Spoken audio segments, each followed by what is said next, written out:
ಇವತ್ತು ತಾವು ನೋಡ್ತಾ ಇದ್ದಂಗೆ ಕಣ್ಣಲ್ಲಿ ನಾವು ನೋಡ್ತಾ ಇದ್ದೀರಿ. ಯಾಕೆಂದರೆ ಕರ್ನಾಟಕ ಆರ್ಜಾಂಬ ಸಂಘ ಸ್ಥಾಪನೆಯಾಗಿ 45 ವರ್ಷ ಆಗ್ತಾಯಿದೆ ಇವತ್ತಕ್ಕೆ. ಅದರ ಜ್ಞಾಪಕಾರ್ಥವಾಗಿ ಈ ಜನಾಂಗದ ಇತಿಹಾಸ ಮತ್ತು ಗತಕಾಲದ ವೈಭವ, ಇಂದಿನ ಪರಿಸ್ಥಿತಿಗಳ ಕುರಿತು ಒಂದು ಕೃತಿಯನ್ನು ರಚಿಸಿದ್ದೀವಿ. ಅದಕ್ಕೆ ಕೃತಿಕಾರ ಚಿಕ್ಕಮಂಗಲ ಸ್ವಾಮಿ ಮೇಲಾಗಾಡಿ, ಮುಳಬಾಗ ತಾಲೂಕಿನವರು. ಅದು ಸಂಘದ ಸಂಸ್ಥಾಪಕ ಪದಾರ್ಥ ಕಾರ್ಯದರ್ಶಿ ಆಗಿದ್ದೇವೆ. ಆದರೆ ಇವತ್ತು ಈ ಪುಸ್ತಕ ಬರೀಬೇಕಾದ್ರೆ ಈ ಜನಾಂಗವನ್ನು ಬಹಳ ಹೀನಸ್ಥಿತಿಯಲ್ಲಿ ನೋಡ್ತಾ ಇದ್ದೀವಿ. ಈ ಸಮಾಜ ಅನ್ಟಚಬಲ್ಸ್ ಅಂತ ಹೇಳ್ಬಿಡ್ತಾರೆ. ಆದರೆ ಆಕ್ಚುಲಿ ಪುರಾಣಗಳ ಪ್ರಕಾರ ಈ ಜನಾಂಗ ಅನ್ಟಚಬಲ್ಸ್ ಅಲ್ಲ. ಆಮೇಲೆ ಇವರು ಈ ಕೀಳುವಾದ ಕೆಲಸಗಳಿಗೂ ಮಾಡ್ತಾಯಿದ್ದವರಲ್ಲ. ಇವರು ಯುದ್ಧ ಭೂಮಿಯಲ್ಲಿ ಬಂದು ಯುದ್ಧ ಅನುಭವಿಗಳಾಗಿ ಬದುಕಿದವರು.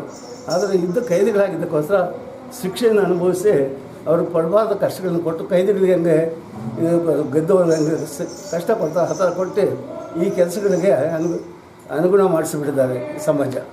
ಅಂಥದ್ದು ನೆತ್ತಿ ಈ ಪುಸ್ತಕ ಇವತ್ತು ಬರೆದಿದ್ದೀವಿ, ಲೋಕಾರ್ಪಣೆ ಮಾಡಿದ್ದೀವಿ ಇವತ್ತು. ಆದರೆ ನಾವೇನಿಲ್ಲ ಜನ ಹತ್ರ ಮೇಲೆ ಹೆಚ್ಚೆತ್ತು ಸಂಘರ್ಷಕ್ಕಿಳಿಬೇಕು ಅಂತ ನಮ್ಮದಲ್ಲ.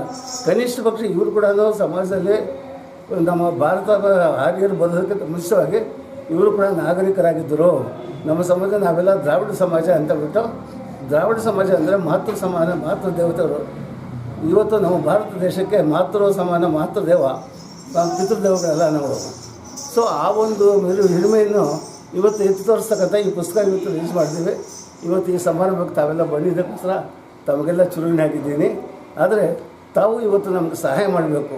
ಈ ಸಮಾಜದಲ್ಲಿ ಜಾತಿ ಭೇದ ಇಲ್ಲ, ಕರ್ಮಯೋಗಿಗಳು ನಾವು ಯಾವ್ಯಾವ ಕೆಲಸಗಳು ಮಾಡ್ತೀವೋ ಅವ್ರ ಮೇಲೆ ನಮ್ಮ ಜಾತಿಯನ್ನು ಇದು ಮಾಡ್ತಾರೆ. ಯಾಕೆಂದರೆ ಮೊದಲು ಜಾತಿ ಹೆಸರುಕೊಂಡು ಮಾಡ್ತಾರೆ. ಇನ್ನು ಮುಂದೆ ಇವಾಗ ಜಡ್ಜಸ್ ಕಾಲೋನಿ ಅಂತ ಹೇಳ್ತಾರೆ, ಟೀಚರ್ಸ್ ಕಾಲೋನಿ ಅಂತ ಹೇಳ್ತಾರೆ, ಆಮೇಲೆ ಈ ವಕೀಲರ ಕಾಲೋನಿ ಅಂತ ಹೇಳ್ತಾ ಇದ್ದಾರೆ. ಈ ಥರ ಕೆಲಸಗಳ ಮೇಲೆ ಇದು ಕಾಲೋನಿಗಳು ಮಾಡ್ತಾಯಿದ್ದಾರೆ. ಈ ಥರ ಬರುತ್ತೆ. ಇನ್ಮೇಲೆ ಜಾತಿ ವಿನಾಶ ಆಗಬೇಕು. ಆದರೆ ಜಾತಿ ವಿನಾಶ ಬರೀ ಇದ್ದರೆ ಆಗೋದಿಲ್ಲ. ಜಾತಿಯಲ್ಲಿ ಅಂತರ್ಯುದ್ಧವಾಗಿ ಭೇದ ಭಾವಗಳಿದೆ. ಅದು ಕಳೆದುಕೊಂಡ್ರೆ ಮಾತ್ರ ಈ ಜಾತಿ ವಿನಾಶ ಆಗುತ್ತೆ. ಎಲ್ಲರೂ ಸರಿಸಮವಾಗಿ ಬದುಕ್ತೀವಿ, ಸಮವಾಗಿ ಬದುಕ್ತೀವಿ.